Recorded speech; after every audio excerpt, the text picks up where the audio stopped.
So hello guys, welcome back to my channel knowledge of disease. मैं सुप्रिया आई हूँ आपके साथ एक नए टॉपिक के साथ, और मुझे बिल्कुल आशा होगी कि आपके फैमिली वाले अच्छे होंगे, आप सभी लोग बहुत अच्छे होंगे। तो मैं आज एक टॉपिक के साथ आई हूँ जिसके बारे में आज मैं डिस्कस करने वाली हूँ। तो सबसे पहले ये बात कि कोरोना वायरस जो था वो अपने खत्म होने की कगार पे है, और इसी बीच एक नए वायरस ने अपना पैर पसारना शुरू किया है, जो कि चाइना के मतलब मीडिया के थ्रू या फिर ये कहूँ कि वहाँ के लोगों के थ्रू ये पता चला है कि कोरोना के जाने के बाद अब एक न्यू वायरस जो कि HMPV है वो बहुत तेजी से फैल रहा है।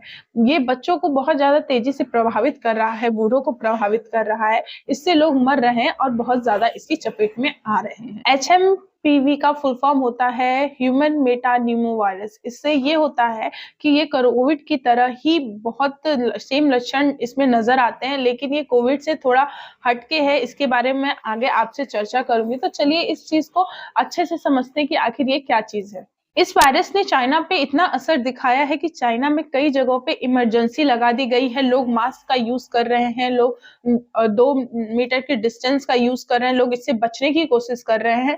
बहुत ज्यादा ऐसी चीजें हो चुकी हैं कि जो बच्चे और बुजुर्ग इसमें बहुत ज्यादा चपेट में आ रहे हैं, जिसके आने की वजह से उनकी डेथ भी हो जा रही है, और बहुत लोग हॉस्पिटल में एडमिट है, NICU में एडमिट है, क्योंकि उनको इस वायरस से बहुत ज्यादा दिक्कतें हो रही हैं। अब हम बात करते हैं कि HMPV वायरस जो है वो क्या है। HMPV वायरस एक श्वास मतलब कि आपकी रेस्पिरेटरी सिस्टम मतलब कि आपके सांस लेने वाली जो तंत्रिका है उसको घात पहुंचाते हैं, या फिर ये कहूँ कि आपके इम्यून सिस्टम को। बच्चे और बुजुर्ग इसमें ज्यादा चपेट में आते हैं, क्योंकि इसमें इम्यूनिटी का प्रॉब्लम होता है। मतलब जिसकी इम्यूनिटी कम होगी उसको सबसे पहले ये चपेट में लेता है। फिर उसके बाद हम बात करते हैं कि ये सबसे पहले हमें 2021 में मिला था, जिसकी वजह से ये थोड़ा मतलब इसको बहुत लो लिया गया था, लेकिन अभी ये बहुत ज्यादा तेजी से फैल रहा है। सबसे पहले ये आपके श्वास में संक्रमण करेगा, फिर ये आगे चल के आपको निमोनिया या फिर अस्थमा का कारण भी बन सकता है। और ये सबसे पहली बात है कि ये सर्दी में सबसे ज्यादा फैलता है। तो ये HMP वायरस जो होता है ये बहुत ज्यादा ही इफेक्ट करता है दो चीजों को। एक पहले जो है इम्यूनिटी कमजोर बच्चे और बुजुर्ग को, क्योंकि बुजुर्ग जो होते हैं उनमें इम्यूनिटी का जो ग्रोथ होता है वो खत्म हो चुका होता है, इम्यूनिटी लेवल नीचे जा रहा होता है। और बच्चों को इसलिए क्योंकि उनका अभी ग्रोइंग फेज होता है इम्यूनिटी का, जिससे कि वो इफेक्ट करता है। फिर उसके बाद आते हैं हम इसके श्वास के तंत्रिका पे। श्वास की तंत्रिका इसलिए क्योंकि वो लंग्स में आप जब उस वायरस को अपने अंदर लेंगे तो वो आपके श्वास तंत्रिका को इन्फेक्शन करेगा, संक्रमण करेगा, जिसकी वजह से आपको सांस लेने में दिक्कत होती है, बिल्कुल कोरोना की तरह। और फिर आपकी इससे अगर ट्रीटमेंट नहीं कराया गया तो आपकी मृत्यु हो सकती है, या फिर आप निमोनिया या फिर अस्थमा के मरीज बन सकते हैं। अब हम बात करते हैं कि क्या HMP जो वायरस है वो सिर्फ सर्दी और जुकाम से ही पता चलता है। नहीं, ये जो वायरस होता है ये नॉर्मली सर्दी जुकाम होता है इसका लक्षण, लेकिन छोटे बच्चे और बुजुर्ग में जब सर्दी और जुकाम होता है और आप दवा करते हैं तो वो ठीक हो जाता है, लेकिन ऐसा नहीं होता है, वो बहुत ज्यादा हो जाता है। जैसे कि जो बच्चे हैं वो बहुत छोटे हैं, तो अगर उनमें अगर इस चीज से सर्दी जुकाम हुआ है और बहुत ज्यादा हो रहा है, जिसकी वजह से आपको लग रहा है कि नहीं ये नॉर्मल तरीके से नहीं है, तो आप उसका जाके ट्रीटमेंट कराएं। और बुजुर्ग में जो 65 ईयर्स से ऊपर के लोग हैं उनमें अगर ये चीजें होती हैं तो उनको सांस लेने में दिक्कत होती है, उनको कमजोरी महसूस होती है, या फिर उनको ऐसा फील होता है जैसे कि उनके गले में कुछ अटका हुआ है, खुजली होती है, या फिर वो कभी कभी ऐसा लगता है जैसे कोई चीज घोट नहीं पा रहे हैं, मतलब अंदर नहीं ले पा रहे हैं। और कभी ऐसी फीलिंग आती है कि बस खांसते ही रहते हैं, कफ निकलती है। तो ये सारी चीजें होती हैं इससे HMP वायरस में। अब हम बात करते हैं कि HMP जो वायरस है वो बच्चों में किस तरह होता है। तो HMP वायरस जब बहुत ज्यादा संक्रमण में बच्चों को ले लेता है तो वो दवा से नहीं ठीक होता है, क्योंकि नॉर्मली जो है खांसी जुकाम की दवा हम बच्चे को करते हैं, बट वो बच्चे को निमोनिया हो सकता है या फिर उसको अस्थमा जैसी प्रॉब्लम हो जाती है।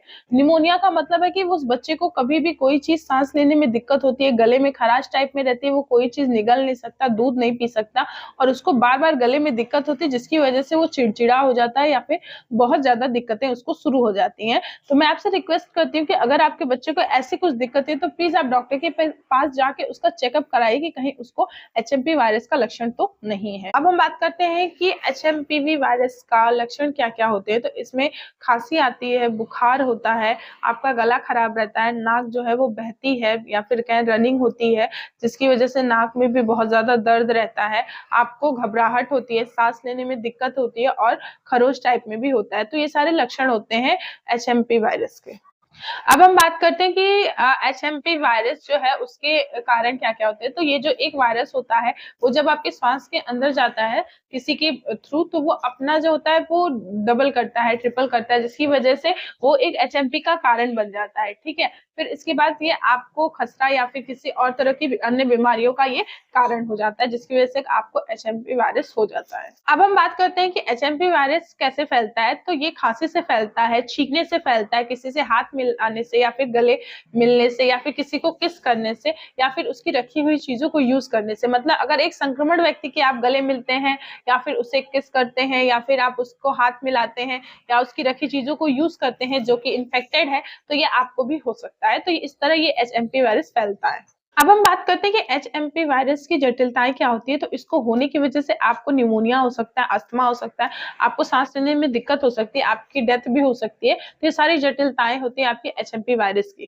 आज मैंने आपसे बात किया कि एचएमपी वायरस क्या होता है। ये कोरोना की तरह होता है, लेकिन इससे हम लोग बच सकते हैं। ये अभी बहुत ही स्लो है, बहुत ज्यादा ही नुकसानदेह नहीं है, इसलिए आप प्रोटेक्शन के साथ रहिए। आप मास्क लगाइए, बहुत सारी चीजें हैं जिसका ख्याल रखिए, हाथ धोइए, किसी से गले मत मिलिए, दूरी बना के रखिए। तो इन सारी चीजों से अगर आप रहते हैं तो आपको कोई भी दिक्कत परेशानी नहीं होगी। आई होप आपको वीडियो पसंद भी आई होगी और समझ में भी आई होगी। अगर आपको समझ आए तो प्लीज आप अपने दोस्तों, रिश्तेदारों, सबके यहाँ शेयर करिए और इसे ज्यादा से ज्यादा लाइक शेयर करके उसको मेरे चैनल को सब्सक्राइब करिए। अब मिलते हैं नेक्स्ट वीडियो में, तब तक के लिए थैंक यू।